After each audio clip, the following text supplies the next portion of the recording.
كنت أتساءل عن سر إحسان سيدنا يوسف عليه السلام، وهو من صغره لم يرى من الحياة إلا وجهها القاسي. كيف ظل محسنا في كل هذه الظروف الصعبة؟ وفي نهاية القصة أظنني وجدت السر في قوله: وقد أحسن بي. هو لم ير في كل هذه الابتلاءات إلا إحسان الله معه ولطف الله به. لم يتساءل لماذا دخلت السجن وأنا مظلوم، بل قال: وقد أحسن بي إذ أخرجني من السجن.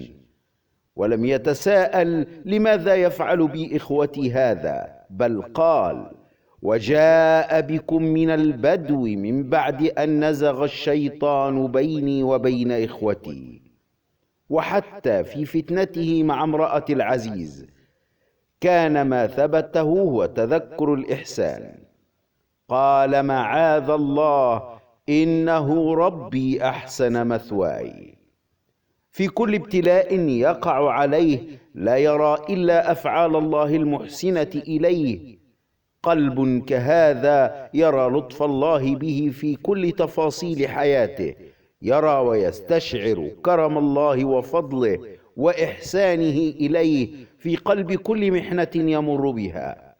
من الطبيعي أن يكون قلبا شاكرا ممتلئا بالنور ويفيض به لمن حوله. فإذا كان الله أحسن إليه، فكيف لا يكون هو عبدا محسنا؟